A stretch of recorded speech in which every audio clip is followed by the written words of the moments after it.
It's Brian Wilson alongside Larry O'Connor. Joining us right now, Ambassador John Bolton, and we need to jump right in here on the latest with Iraq and the fact that these ISIS terrorists seem to be really making strides, and all of the hard work that I know you put in to try to secure that nation post 9/11 is really looking like it's gone for naught.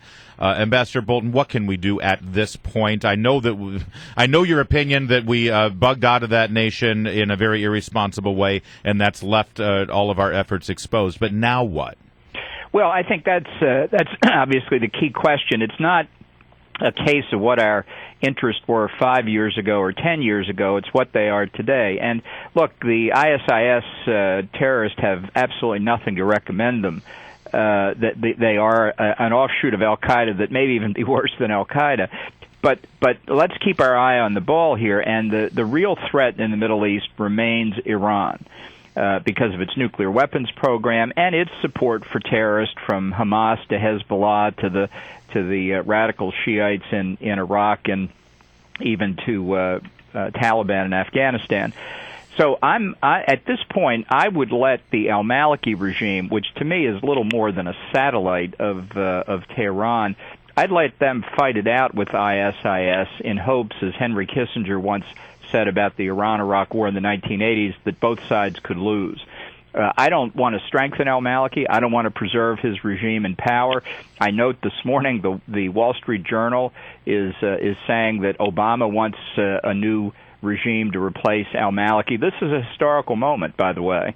But after years of criticizing the Bush administration's policies of regime change in this country or that country, now the Obama administration has adopted a policy of regime change. That'd be great if we could get it. I don't know whether we can or not. I don't want to aid either the Assad regime in Syria or the Maliki regime in Iraq, as I say, both of which are puppets of the Ayatollahs in Tehran. Well, hold on a minute. You say Iran and Maliki are working in concert against ISIS.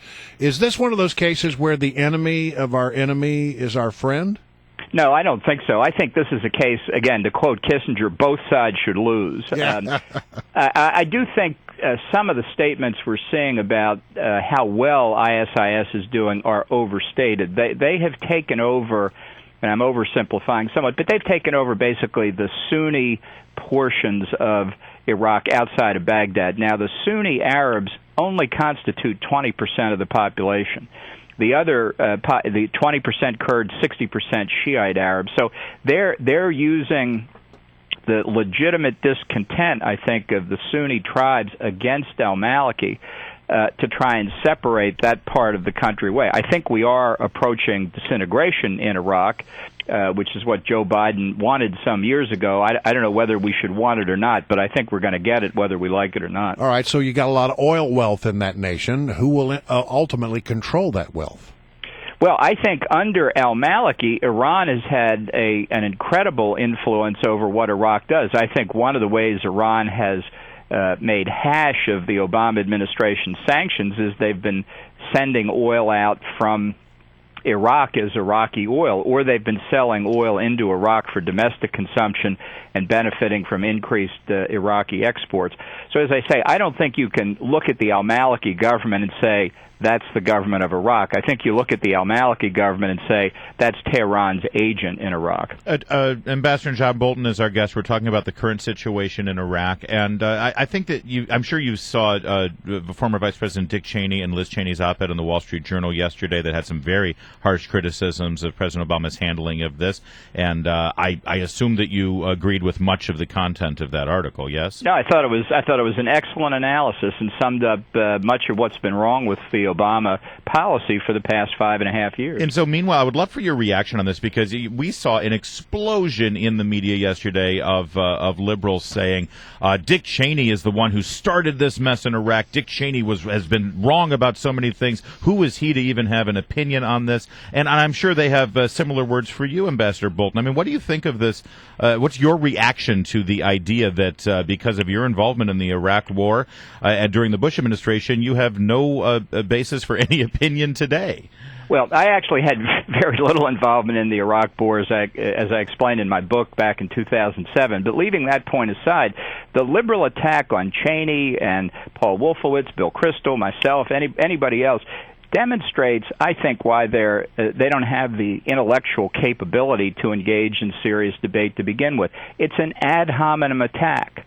It's a way of trying to avoid dealing with the substance by saying, well, they got it wrong the first time. Even if they did, that is not an answer to the arguments that are currently being made. And if the liberals don't want to answer the argument, if the best they've got is slander and ad hominem attacks, I say bring it on. This is great. And in that vein, listen, I think you've been very disciplined to want to talk about where we are now and what this means to America today and what we can do. But a lot of people are looking back and saying, how did we get here?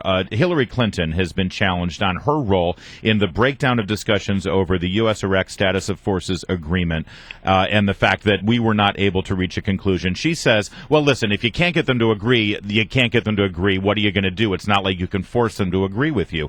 Her role as Secretary of State is going to be a big part of this presidential election in 2016. What's your response to her on that? Well, I think it's just another demonstration that she didn't really have a day job when she was Secretary of State. It's hard to see what she actively got involved in other than clean cooking stoves in third world countries or something like that. When I was Undersecretary for Arms Control and International Security, responsibility for actually negotiating status of forces agreements came under my purview. And I can tell you, I am absolutely convinced that the president used the lack of agreement on the immunity from prosecution point to as a pretext to say we couldn't negotiate the status of forces agreement and therefore we had to pull out. A pretext is very different from a reason. If he had wanted to stay in Iraq, we would have found a way to resolve that. And I think everybody close to the negotiations understands that. He didn't want Americans in Iraq. He said in 2008 that this was the bad war and he wanted everybody out. Now, that's opposed, of course, to the good war in Afghanistan, where his position today is he wants everybody out. And the result of this is exactly what you see in Iraq today. There's no guarantee that if we had kept an adequate American force in Iraq, we could have prevented it, but it was absolutely certain. It was only a question of time once we pulled out that what we see today was going to happen. All right, I got to ask you about this meeting that took place yesterday. Leadership from the Hill called up to the White House, House and Senate Republicans and Democrats to get a briefing on this from the president. We are told that it turned into less of a briefing and more of, here is what we're going to do, and by the way, we can do it without any having come to talk to you about it or consult with you. Is that the right approach? Well, I've heard different reports on what came out of the meeting. I don't think the president knows what he wants to do, but I do think the purpose of the meeting with the leadership yesterday was to hope that they would be so divided as Congress was over the question of how to respond to Syria's use of chemical weapons, that the president can basically walk away from it and point the finger at Congress. I think it was the opening gun in the blame game.